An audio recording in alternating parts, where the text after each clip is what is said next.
ಮಾತಾಡೋದಿಲ್ಲ. ಶ್ರೀ ಸಿದ್ದೇಶ್ವರ ಶಿಕ್ಷಣ ಸಂಸ್ಥೆ ಇದರ ಒಂದು ಸುವರ್ಣ ಮಹೋತ್ಸವದ ಅಂಗವಾಗಿ ಬಹಳಷ್ಟು ಅರ್ಥಪೂರ್ಣವಾದಂತಹ ಕಾರ್ಯಕ್ರಮವನ್ನ ನಾವೆಲ್ಲರೂ ನೋಡ್ತಾ ಇದ್ದೀವಿ. ಈ ಭಾಗದ ಶಾಸಕರು ಸಹೋದರರು ವಿಠಲ್ ಕಟಕ್ದೊಂಡವರು ನನಗೆ ಬೆಂಗಳೂರಲ್ಲಿ ಕೇಳಿದ್ರು, ಹೋದ ಬಾರಿ ಒಂದು ಕಾರ್ಯಕ್ರಮಕ್ಕೆ ನಮ್ಮ ಕ್ಷೇತ್ರಕ್ಕೆ ಕರೆದಿದ್ವಿ, ತಾವು ಡೇಟ್ ಅನ್ನ ಕೊಟ್ರಿ ಆದ್ರೆ ಬರ್ಲಿಕ್ಕೆ ಆಗ್ಲಿಲ್ಲ, ಈ ಬಾರಿ ನೀವು ಬರಲೇಬೇಕು ಅಂತ ಹಿರಿಯರು ಬಹಳಷ್ಟು ನನಗೆ ಕೇಳಿದಾಗ ನನಗವಾಗ ಕಲ್ಪನೆ ಇರಲಿಲ್ಲ. ತಮಗೆಲ್ಲರಿಗೂ ಹೇಳಲಿಕ್ಕೆ ಬಯಸ್ತೇನೆ,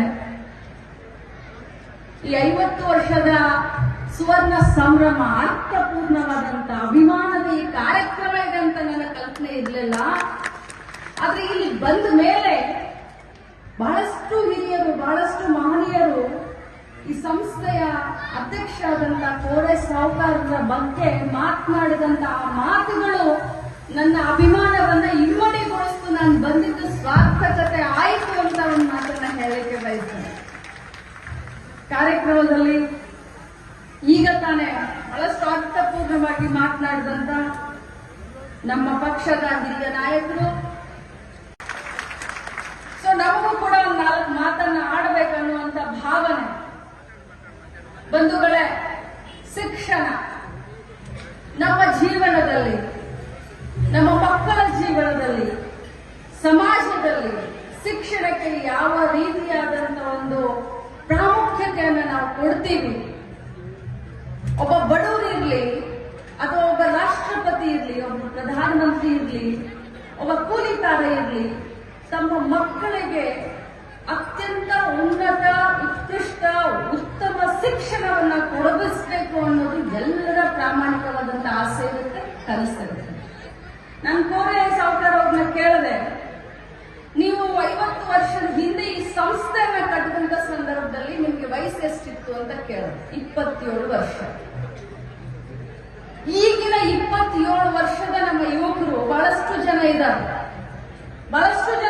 ಯುವಕರು ಇದ್ದಾರೆ, ಯುವತಿಯರಿದ್ದಾರೆ. ಮಂದೇಶ್ವರ 27 ವಯಸ್ಸಿಗೆ ಒಂದು ಶಿಕ್ಷಣ ಸಂಸ್ಥೆಯನ್ನ ತನ್ನ ಗ್ರಾಮದಲ್ಲಿ ಮಾಡಬೇಕನ್ನುವಂತ ಬಯಕೆ ಇವ್ರಿಗೆ ಬಂದಿದೆಯಲ್ಲ, ಆ ಬಯಕೆ ಇಲ್ಲಿ ಸೇರಿದಂತ, ಬರೀ ಇಲ್ಲಿ ಸೇರಿದಂತ 27 ವಯಸ್ಸಿನ ಮಕ್ಕಳಿಗೆ ಕೇಳಲಿಕ್ಕೆ ಬಯಸ್ತದೆ. ಯಾರಾದ್ರೂ ಒಬ್ರು ಕೈ ಎತ್ತಿ ನೋಡೋಣ. ಅದು ಯಾವ ಸಂದರ್ಭದಲ್ಲಿ? ಆಗ ತಾನೇ ನಮ್ಮ ದೇಶಕ್ಕೆ ಸ್ವತಂತ್ರ ಸಿಕ್ಕಿತ್ತು. ಒಂದು 27-28 ವರ್ಷ ಆಗುತ್ತೆ. ಯುವಕರು ಶಿಕ್ಷಣವನ್ನ ಕಟ್ಟಬೇಕು, ಶಿಕ್ಷಣವನ್ನ ಬೆಳೆಸಬೇಕು. ಇನ್ನೂ ಒಂದು ಮಾತನ್ನ ಬಹಳಷ್ಟು ಚೆನ್ನಾಗಿ ಹೇಳಿದ್ರು, ನಮಗೆಲ್ಲರಿಗೂ ಗೊತ್ತಿರುತ್ತೆ. ನಾನು ಕೇಳಿದೆ, ಪ್ರೇರಣೆ ಏನು ನಿಮ್ಗೆ ಶಿಕ್ಷಣ ಸಂಸ್ಥೆಯನ್ನ ಕಟ್ಟಬೇಕನ್ನೋದು ಪ್ರೇರಣೆ ಏನು? ಈಗ ನಮಗೆ ರಾಜಕಾರಣಕ್ಕೆ ಬರಬೇಕಾದ್ರೆ ನಮಗೇನು ಪ್ರೇರಣೆ ಅನ್ನೋದು ನಮ್ಗೆ ಗೊತ್ತಿರುತ್ತೆ. ಅವಾಗ ಅವ್ರು ಹೇಳಿದ್ರು, ನಾನು ಹೈಸ್ಕೂಲ್ ಓದ್ತಾ ಇರ್ಬೇಕಾದಂತ ಸಂದರ್ಭದಲ್ಲಿ ನಮ್ಮ ಸ್ಕೂಲ್ನಲ್ಲಿ ನಿಬಂಧ ಸ್ಪರ್ಧೆ ಇತ್ತು. ಆ ನಿಬಂಧ ಸ್ಪರ್ಧೆಯಲ್ಲಿ ನಾಳೆ ನೀನು ಭವಿಷ್ಯದಲ್ಲಿ ಶಿಕ್ಷಣ ಮಂತ್ರಿ ಆದ್ರೆ ನೀನ್ ಏನ್ ಮಾಡ್ತೀಯ ಅನ್ನೋದನ್ನ ಕೇಳಿದ್ರು. ಆ ವಿಚಾರವಾಗಿ ನಾನು ನಿಬಂಧ ಬರಿಬೇಕಾದ್ರೆ, ನಾನು ಶಿಕ್ಷಣ ಮಂತ್ರಿ ಆದ್ರೆ ಮಹಿಳೆಯರಿಗೆ ಉಚಿತ ಶಿಕ್ಷಣ ಕೊಡ್ತೀನಿ ಅಂತ ಬರೆದಿದ್ದೆ. ಹೈಸ್ಕೂಲ್ ಹೋಗುವಂತ ಸಂದರ್ಭದಲ್ಲಿ ಬೆಳೆಯುವ ಸಿರಿ ಮೊಳಕೆಯಲ್ಲಿ ನೋಡು ಅಂತ ಹೇಳ್ತಾರೆ. ಎಂತ ಪ್ರಾಮಾಣಿಕವಾದಂತ ಬದ್ಧತೆ, ಕಾಳಜಿ, ಸಾಮಾಜಿಕವಾದಂತ ಒಂದು ಕಾಳಜಿಯನ್ನ ನೋಡಿದ್ರೆ ನಿಜವಾಗ್ಲೂ ಇವತ್ತು ಶಿವಾನಂದ್ ಪಾಟೀಲ್ ಅವರು ಮಾತನಾಡೋದ್ರಲ್ಲಿ 2 ಮಾತಿಲ್ಲ. ನಾನು ಒಪ್ತೀನಿ ಅವ್ರ ಮಾತನ್ನ. ಇಂಥವ್ರು ನಿಜವಾಗ್ಲೂ ಸಾಮಾಜಿಕ ಕಾಳಜಿ, ಸಾಮಾಜಿಕ ಬದ್ಧತೆ ಇದ್ದಂಥವ್ರು ರಾಜಕಾರಣದಲ್ಲಿ ಉನ್ನತವಾದಂತ ಸ್ಥಾನಕ್ಕೆ ಬರಬೇಕಾಗಿತ್ತು ಅಂತ ನಾನು ಕೂಡ ಇವತ್ತು ಬಯಸ್ತೀನಿ. ಆದ್ರೆ ಯಾವ ರೀತಿ ಇರುತ್ತೆ ರಾಜಕಾರಣ ಅನ್ನೋದು ತಮಗೂ ಗೊತ್ತು. ನಾನೊಬ್ಬ ಮಹಿಳೆ ಬಿಡಿ, ಇವತ್ತು ಇಡೀ ರಾಜ್ಯದಲ್ಲಿ ನಮ್ಮ ಪಕ್ಷದ ಹಿರಿಯರ ಒಂದು ಆಶೀರ್ವಾದ, ಎಲ್ಲ ಇಲ್ಲಿ ಕುಳಿತಂತ ಗುರು ಹಿರಿಯರ ಒಂದು ಆಶೀರ್ವಾದ, ಮಹಿಳೆಯರ ಆಶೀರ್ವಾದದಿಂದ ಇವತ್ತು ಕರ್ನಾಟಕ ರಾಜ್ಯದಲ್ಲಿ ನಮ್ಮ ಸರ್ಕಾರ ಕೆಲಸ ಮಾಡ್ತಾ ಇದೆ. ಪ್ರಾಮಾಣಿಕವಾಗಿ ಕೋರೆ ಸಾಹುಕಾರರ ಆಸೆಯ ಹಾಗೆ ಮಹಿಳೆಯರಿಗೆ ಸ್ವಾವಲಂಬನೆ ಜೀವನ ಕೊಡ್ಲಿಕ್ಕೆ ಗ್ಯಾರಂಟಿ ಯೋಜನೆಯನ್ನ ನಾವು ಕೊಡ್ತಾ ಇದ್ದೀವಿ. ಇದು ಶಿಕ್ಷಣ, ವಿದ್ಯೆಗೆ ವಿನಯ ಭೂಷಣ ಅಂತ ಹೇಳ್ತಾರೆ. ನಾವು ಪ್ರತಿಯೊಬ್ಬರು ಕನಸು ಕಂಡೋದನ್ನ ನಾನು ತಮಗೆ ಆಗ್ಲೇ ಹೇಳಿದೆ. ಪ್ರಾಮಾಣಿಕವಾಗಿ ತಂದೆ ತಾಯಿ ಕಂಡಂತ ಕನಸನ್ನ ಈಡೇರಿಸುವುದು ಕೂಡ ಇವತ್ತಿನ ಮಕ್ಕಳ ಜವಾಬ್ದಾರಿ ಅಂತ ಹೇಳಲಿಕ್ಕೆ ಬಯಸ್ತೇನೆ.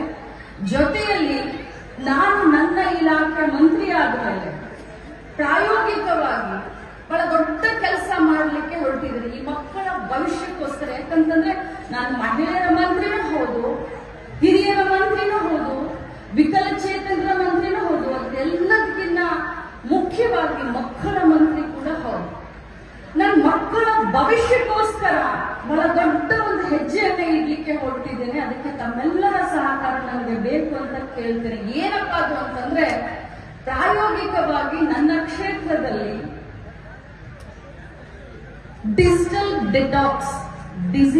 ಡಿಟಾಕ್ಸ್ ಅಂದ್ರೆ 7 ಗಂಟೆಯಿಂದ ಸಾಯಂಕಾಲ 7 ಗಂಟೆಯಿಂದ 9 ಗಂಟೆವರೆಗೆ ನಾವೆಲ್ಲರೂ ಕೂಡ ಸ್ವಯಂ ಪ್ರಾಮಾಣಿಕವಾಗಿ 7ರಿಂದ 9 ಗಂಟೆವರೆಗೆ, ಅದು ಮಹಿಳೆಯರು ಇರ್ಬೋದು, ಪುರುಷ ಇರ್ಬೋದು, ಟಿವಿ ನೋಡ್ಕೊಳ್ಳೋದು. ಮೊದಲೇ ನಾವು ನಮಗೆ ಗೆರೆಯನ್ನು ಹಾಕೊಳ್ಳೋಣ, ನಾವು ನಮಗೆ ಲಕ್ಷ್ಮಣ ಗೆರೆಯನ್ನು ಹಾಕೊಳ್ಳೋಣ. ಯಾಕಂದ್ರೆ ಇವತ್ತಿನ ನಮ್ಮ ಮಕ್ಕಳು ನಮ್ಮ ಲೋಣಿ ಊರಿನ ಭವಿಷ್ಯ ಅಷ್ಟೇ ಅಲ್ಲ, ಪ್ರಾಮಾಣಿಕವಾಗಿ ಹೇಳಬೇಕು ಅಂದ್ರೆ ಬಿಜಾಪುರ ಜಿಲ್ಲೆಯ ಭವಿಷ್ಯ, ಈ ರಾಜ್ಯದ ಭವಿಷ್ಯ, ಈ ದೇಶದ ಭವಿಷ್ಯ, ಸಮಾಜದ ಭವಿಷ್ಯ.